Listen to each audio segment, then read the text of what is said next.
Hello दोस्तों, स्वागत है आपका इस नई वीडियो में। दोस्तों, हमारी जो टॉप 1000 महत्वपूर्ण प्रश्नों की सीरीज चल रही है, उस सीरीज का ये पार्ट 7 है और इस पार्ट 7 में पूरे 100 प्रश्न होंगे।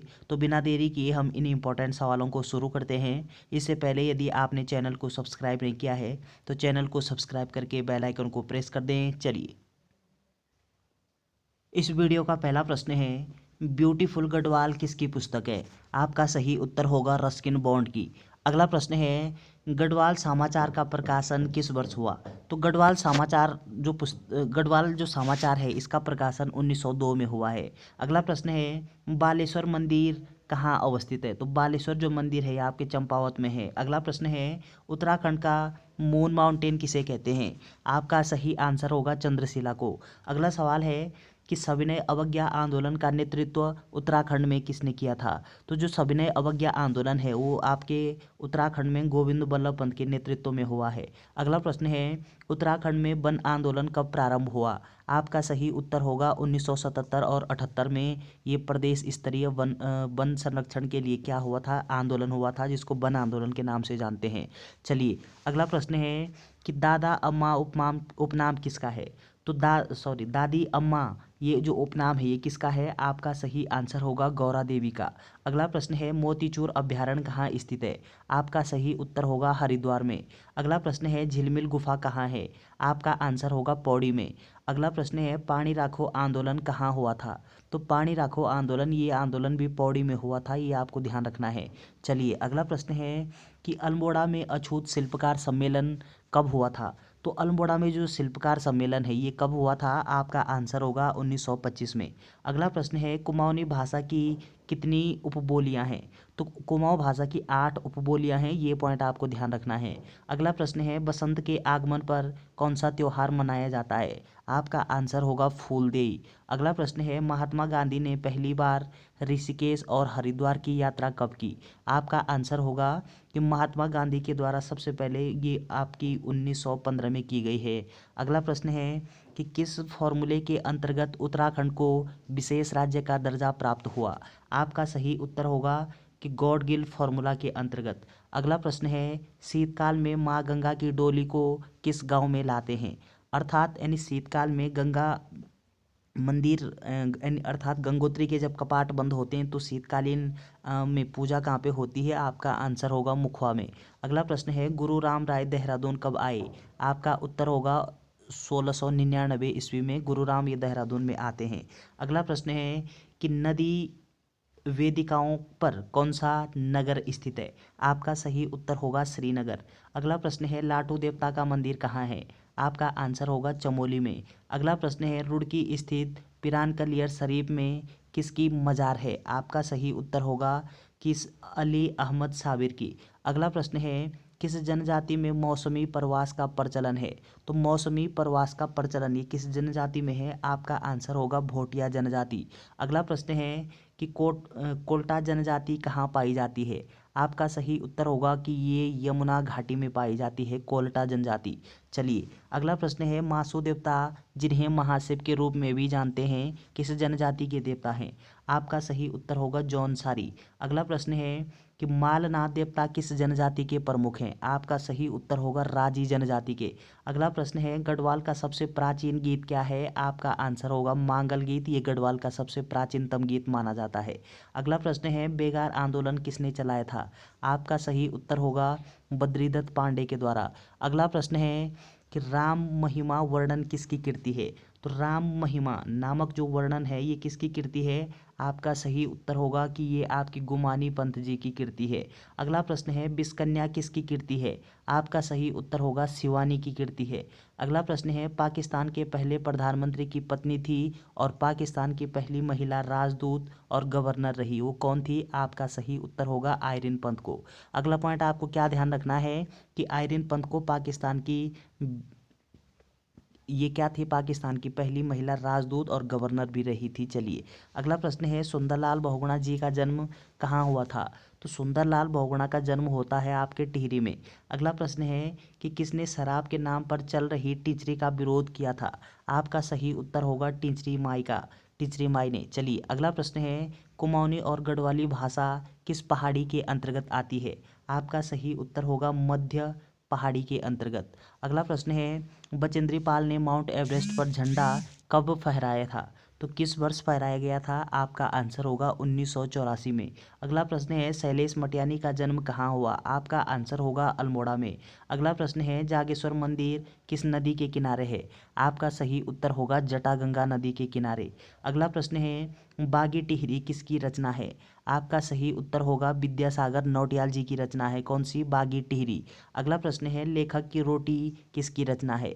आपका सही उत्तर होगा मंगरेश डबराल जी की। अगला प्रश्न है कि हिमांशु काला किस खेल के खिलाड़ी हैं? तो हिमांशु काला का संबंध किस खेल से है? आपका आंसर होगा टेबल टेनिस से। चलिए अगला प्रश्न है कि संकल्प खेतवाल का संबंध किससे है? यानी संकल्प खेतवाल किस क्षेत्र से संबंधित हैं? आपका आंसर होगा संगीत क्षेत्र से। अगला प्रश्न है, नरहरि तीर्थ कहाँ है? आपका उत्तर होगा नरहरि तीर्थ बद्रीनाथ में अवस्थित है। अगला प्रश्न है, तारा रावत किस खेल के लिए प्रसिद्ध हैं? अर्थात तारा रावत ये किस खेल से संबंधित हैं? आपका आंसर होगा क्रिकेट की, और ये पौड़ी की निवासी हैं। अगला प्रश्न है, वंशी नारायण मेला कहाँ लगता है? आपका आंसर होगा चमोली में। अगला प्रश्न है, बद्रीनाथ मंदिर किस पर्वत पर अवस्थित है? आपका सही उत्तर होगा नर और नारायण पर्वत, दो पर्वतों के बीच में कौन सा मंदिर है? बद्रीनाथ का मंदिर। चलिए अगला प्रश्न है कि हरदयाल सिंह खेल से संबंधित है, अर्थात हरदयाल सिंह ये किस खेल से संबंधित हैं? आपका सही उत्तर होगा हॉकी से। अगला प्रश्न है, बचेंद्री पाल किस जिले की निवासी हैं? आपका सही उत्तर होगा उत्तरकाशी जनपद की निवासी हैं बचेंद्री पाल। चलिए अगला प्रश्न है, नेहरू इंस्टीट्यूट ऑफ माउंटेनियरिंग की स्थापना कब हुई? तो नेहरू इंस्टीट्यूट ऑफ माउंटेनियरिंग इसको संक्षेप में क्या कहते हैं? NIM, अर्थात नेहरू पर्वतारोहण संस्थान इसको हिंदी में कहते हैं, और इसकी स्थापना 1965 में होती है। कहाँ पे अवस्थित है? उत्तरकाशी जनपद में। अगला प्रश्न है, राठ वाहिनी किस नदी का नाम है? आपका सही उत्तर होगा रामगंगा नदी का। अगला प्रश्न है, स्कंद पुराण में टिहरी को किस नाम से जाना गया है? आपका सही उत्तर होगा सही उत्तर क्या होगा? धनुष तीर्थ नाम से। अगला प्रश्न है कि विद्वानों के अनुसार खांडव वन किसे कहा गया है? आपका सही उत्तर होगा हरिद्वार को। अगला प्रश्न है, सर्वाधिक ऊंचाई पर पाया जाने वाला वृक्ष है, सॉरी पाया जाने वाला ये वृक्ष नहीं, ये पुष्प होगा। आपका सही उत्तर होगा फेन कमल।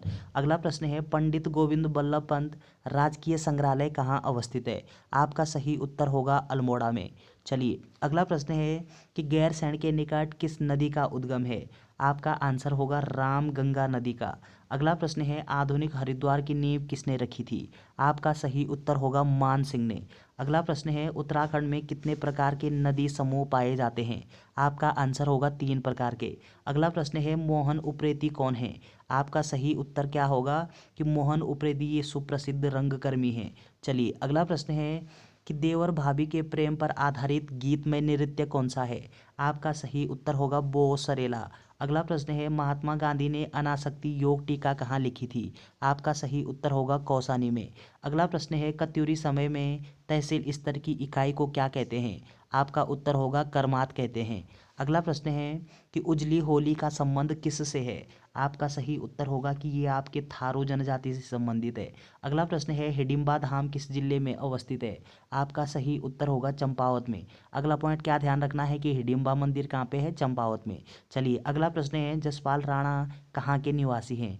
आपका सही उत्तर होगा टिहरी के। अगला प्रश्न है, केदार खर्क बुग्याल कहाँ स्थित है? आपका सही उत्तर होगा उत्तरकाशी जनपद में। अगला प्रश्न है कि उत्तराखंड में तांदी नृत्य किस क्षेत्र से संबंधित है? आपका सही उत्तर होगा जौनसार से। अगला प्रश्न है कि शीत ऋतु में सर्वाधिक वर्षा उत्तराखंड में कहाँ होती है? आपका सही उत्तर होगा कि पौड़ी के कोटद्वार में। अगला प्रश्न है, उत्तराखंड में सर्वाधिक वर्षा वाला स्थान कौन सा है? आपका आंसर होगा नरेंद्र नगर। अगला प्रश्न है, कौन सा त्योहार भगवान शिव के रूप में 11 मई को मनाया जाता है? आपका सही उत्तर होगा हरिबोधिनी। चलिए अगला प्रश्न है कि भाषा बोली संस्थान कहाँ अवस्थित है? आपका सही उत्तर होगा भोपाली में। क्या है? भाषा बोली संस्थान अवस्थित है। अगला प्रश्न है, हर्षिल किस जिले में है, यानी हर्सिल ये किस जिले में अवस्थित है, ये पर्यटन स्थल है। आपका सही उत्तर होगा उत्तरकाशी जनपद में। अगला प्रश्न है कि पाटी तहसील किस जनपद में अवस्थित है, आपका सही उत्तर होगा चंपावत जनपद में। अगला प्रश्न है गरुड़ तहसील किस जनपद में अवस्थित है, आपका सही उत्तर होगा बागेश्वर जनपद में। अगला प्रश्न है धारी तहसील किस जनपद में पड़ती है, आपका आंसर होगा नैनीताल जनपद में। अगला प्रश्न है कि कांडा तहसील किस जनपद में है, आपका सही उत्तर होगा बागेश्वर में। चलिए, तो कांडा तहसील कहाँ पे है, बागेश्वर में। अगला प्रश्न है कि ग्रास्टिंगगंज किसका प्राचीन नाम है, आपका सही उत्तर होगा टनकपुर का। अगला प्रश्न है किस कमिश्नर ने घराटों पर कर लगाया था, अर्थात टैक्स लगाया था, आपका सही उत्तर होगा कि बेकेट के द्वारा लगाया गया है। अगला प्रश्न है कि पुष्करनाथ मंदिर कहाँ अवस्थित है, आपका सही उत्तर होगा बागेश्वर में। अगला प्रश्न है नरेंद्र नगर में आनंदा क्या है, आपका सही उत्तर होगा कि ये वहाँ पे एक प्रकार का महल है। अगला प्रश्न है महाकाली सिद्धपीठ कहाँ अवस्थित है, आपका उत्तर होगा गंगोली हाट पिथौरागढ़ में। चलिए, अगला प्रश्न है कि झंडा मेला कहाँ लगता है, तो झंडा नामक जो मेला है ये आपके देहरादून में आयोजित होता है। अगला प्रश्न है आड़ू मेला कहाँ आयोजित होता है, आपका आंसर होगा अल्मोड़ा में। अगला प्रश्न है भीम की मांगती जलधारा कहाँ स्थित है, आपका सही उत्तर होगा पौड़ी में। अगला प्रश्न है बग्वाल पर्व पर मनाया जाता है, आपका सही उत्तर बग्वाल पर्व जो है ये दीपावली के अवसर पर मनाया जाता है। अगला प्रश्न है माघ मेला कहाँ लगता है, आपका उत्तर होगा उत्तरकाशी जनपद में। अगला प्रश्न है सुरकंडा उत्सव कहाँ मनाया जाता है, तो सुरकंडा नामक जो उत्सव है ये आपके टिहरी में आयोजित होता है।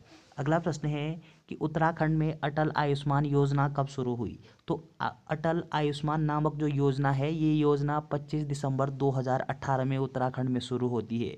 अगला प्रश्न है कि गौरी उडियार कहाँ स्थित है, आपका सही उत्तर होगा बागेश्वर में। अगला प्रश्न है कि प्रसिद्ध स्थान ग्वालदम कहाँ स्थित है, आपका सही उत्तर है चमोली जनपद में। अगला प्रश्न है कीर्ति ग्लेशियर किस जनपद में स्थित है, आपका सही उत्तर होगा उत्तरकाशी में। अगला प्रश्न है उत्तराखंड में नवरत्न किस राजा के दरबार में रहते थे, आपका सही उत्तर है फतेहपति शाह के।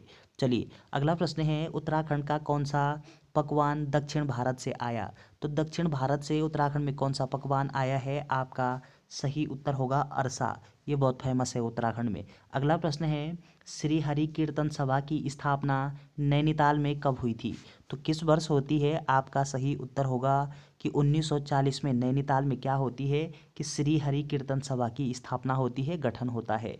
अगला प्रश्न है बाघ और घुड़ड किसकी रचना है, आपका सही उत्तर होगा ये मौलाराम जी की रचना है। अगला प्रश्न है कुमाऊं पर गोरखा आक्रमण के समय नेपाल का नरेश कौन था, आपका सही उत्तर होगा रण बहादुर शाह।